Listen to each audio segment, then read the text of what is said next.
New Amsterdam is back for the final season. The first episode of Season 5 is a big one with Max figuring out how to be on his own without Helen. There are some other character storylines in motion along with the doctors taking care of the patients in the hospital. The episode opens with flashbacks of Max and Helen's relationship from the last 4 seasons. After the montage ends, they show Max lying in bed with a sad, empty look. The frame zooms out to reveal a letter addressed to him on his bedside table. Helen's voice reads the letter as Max lays in bed, staring up with an empty stare. As she keeps reading, there's a montage of various nights of Max tossing and turning before Max is shown reading the letter until Luna interrupts. When she walks over to him, he tearfully holds her. Later, Iggy and Floyd show up with wine and food and watch the game with Max. The montage continues and Lauren shows up. They all play board games and have a good time. Max looks down still for a moment before Elizabeth shows up. They all share a meal and party some more before they all head out beside Elizabeth. She uses the Scrabble pieces to ask Max if he's still sad. She tries to get him to go out with her using a hand gesture of dragging her hands towards herself and he declines. A montage of Luna's 5th birthday party is shown followed by a tearful Max returning to work. Max walks Luna to the bus and answers all her questions until she asks,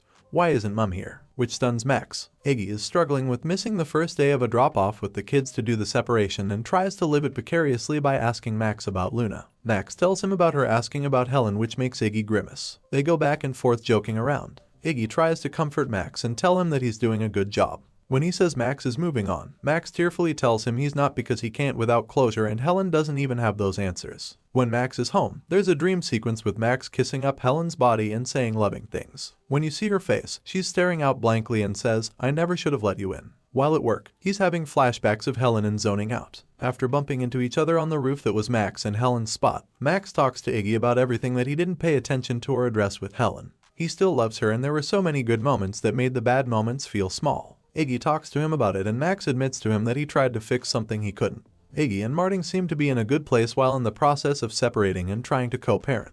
The pair have been switching out who's staying in the house with the kids based on custody. It's a weird adjustment for Iggy who, as stated earlier, tells Max that he had to miss the kids' first day drop-off for the first time. At work, Iggy takes on a patient, Alex, with autism that's the previous doctor. Dr. Lloyd died and the death led to Alex having behavior problems. Iggy agrees to take on the client with the condition that his mom restaffs his whole psych team that he's had since he was a kid. He explains that it's because he wants a team for Alex that is for him as an adult rather than the people who knew him as a kid. Iggy also argues that these doctors are too old school. As the two argue about his care, Alex gets agitated and overstimulated and throws something at them. Alex's mom tells Iggy that Alex doesn't respond well to change at all, so she can't change all of his doctors as Iggy wants. To which Iggy replies that the next person to go could be her. He tells her that she could be the change and she explains all the improvements that have been made for her son through therapy. She tearfully tells Iggy that she wants what time she has left to be peaceful. Following this, Iggy goes in to talk to Alex and Alex doesn't respond well. Iggy shows him that he knows the methods that Alex's previous therapist used and can use those as well as other things to help Alex. Towards the end of the episode, Iggy types out and erases several messages to Kevin expressing how he feels about the separation, but decides to just send one about the kids. In a momentarily shocking scene, Floyd and Lauren are shown in the same bed. It's quickly clear that looks are deceiving though when Floyd wakes up and yells at Lauren to wake up before telling her that she's supposed to be on the couch. This leads to a conversation about how she's been couch surfing while Layla is at her place due to immigration. Floyd expresses to her that she needs her own place back again despite that. She explains that Layla was supposed to move out months ago, but it keeps getting pushed back by immigration. Later in the episode, after Lauren is done at work, she stops by her apartment to talk to Layla about staying in the spare room. When she gets there, another woman is there. The emergency department is flooded with patients injured from a sex workers' rights march after being attacked by protesters. While treating the patients, shouting arises in one of the bays. When Lauren goes to see what's happening, the patient tells her that a doctor ran an HIV test without her consent.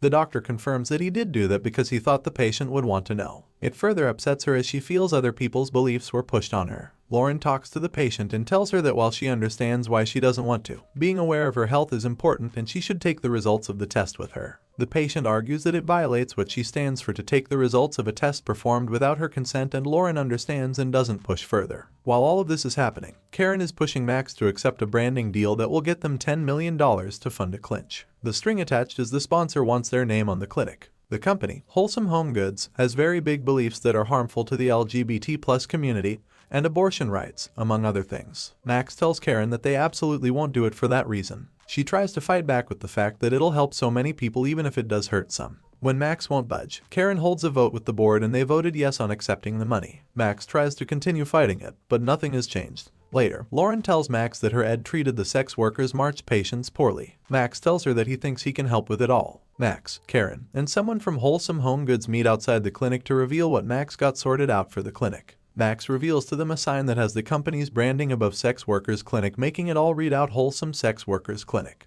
The Wholesome employee asks if this is a joke and demands their name be taken off. Karen and Max outline that the branding is a non-negotiable per the contract, so they can't do that. Max explains that they're legitimizing the brand for people who disagree with their beliefs while also helping legitimize sex work as a profession. An update in Floyd's journey with fatherhood. In a continuation of his storyline in Season 4, we get an update on how things are going with Floyd's father as well as his own fatherhood. While walking to work, Floyd shows Lauren a video of his daughter, which is interrupted by his dad messaging that he's going to miss dinner. He's been bailing on dinners for a while, and Floyd doesn't want to ask for details after losing him for so long. After work, Elizabeth is working with a patient that's a kid, Brady, who was denied his dying wish. She tells the parents that she thinks she can make something work. They ask the kid what he wants, and he replies that he wants to be the star of a Bollywood musical, which shocks her. After being denied travel, due to Brady's condition, by Floyd and Karen, but winning him over by having Brady tell him his story and why he wants to do this, Elizabeth and Floyd go to Max for him. He's shocked by the request and tells him they have to get Karen's permission. She immediately shoots it down, and their reply is she needs to tell him herself then. After hearing Brady tell her his story, Karen rushes to get the trip all set up. Before she can, he codes and they need to bring him in for surgery. They do the surgery and learn cancer has spread throughout his whole body. Floyd sadly tells him that he can't travel in this condition. Following that, Floyd and Elizabeth bring the Bollywood musical to the kid and build it at the hospital. The doctors along with him have a fun Bollywood dance party. His parents happily watch, while Max sadly watches before meeting Elizabeth's eyes, who tries to get him to join using the same coming here hand gesture as she used earlier in the episode. The two communicate with hand gestures back and forth. When she gives up getting him to join, she takes a moment to look over her shoulder at Max before she starts dancing again. After, Max goes from a moping look to a smile and the episode ends.